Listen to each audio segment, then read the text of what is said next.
Hi, this is talking about we're talking about 14.3 in the government text, president's diplomatic and military powers. Uh, some of this is a little bit of review from previous sections, especially the parts about treaties. So as you can see here, and kind of connecting back to what we talked about in chapter 13, with the why is the president the country's chief diplomat? One of the roles of the president, again, it's implied because of the president's role as commander in chief that he's also the chief diplomat. So treaties are one way the president and the Secretary of State negotiate with foreign countries. The main way that's laid out in the Constitution. Again, we've talked about this in various in chapters. We talked about the legislative. We talked about the powers of Congress that the president negotiates treaties, usually acting through the Secretary of State or through his staff, through his foreign relations staff, national security advisor, um, whatever. Usually through the Secretary of State. Those are the main. That's the department, the cabinet department that deals with foreign affairs. So it has to be approved again by 2/3 of the Senate, ratified by the president by the exchange of formal notifications with the other party or parties to the agreement. Okay, so therefore, and then it's done. It's formal. It has the act of law. Other presidents have to follow it. Now, sometimes the president might seek a joint resolution instead of a treaty, because and it requires only a majority vote in each house. And sometimes this happens, but it doesn't have quite the force that a treaty does. A joint resolution can be changed at any time. The Senate and House may vote to end the joint resolution.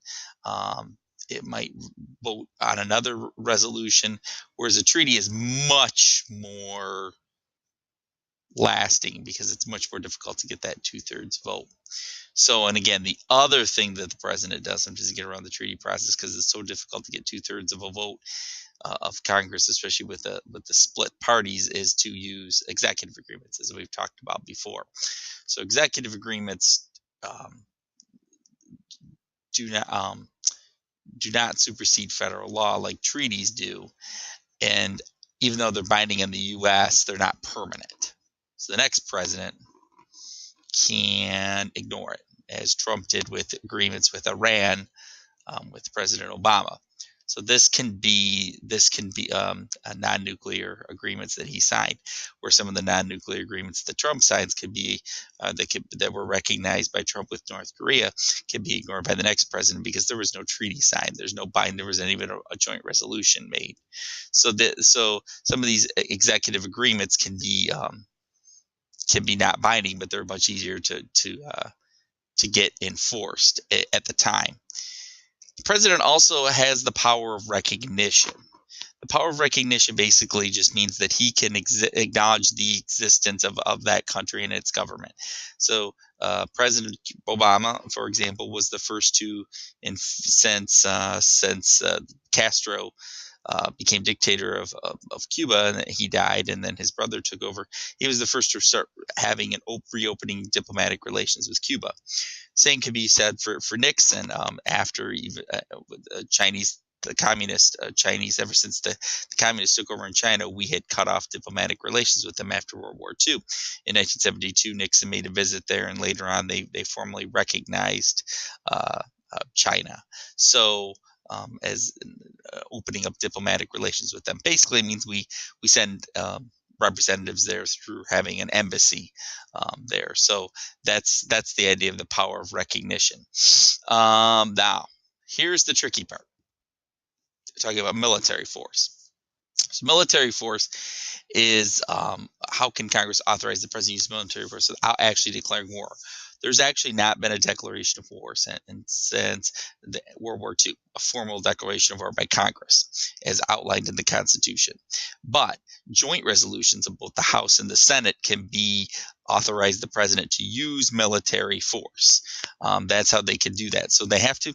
And one of the ways they did is they passed over the veto of President Nixon, might add, in 1972, the Joint War Powers Resolution, and this was in reaction to the backlash over Vietnam and sending in troops without really declaring war.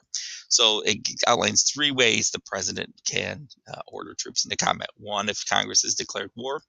2, if Congress has specifically authorized that action. And 3, when an attack in the United States or its armed forces has occurred.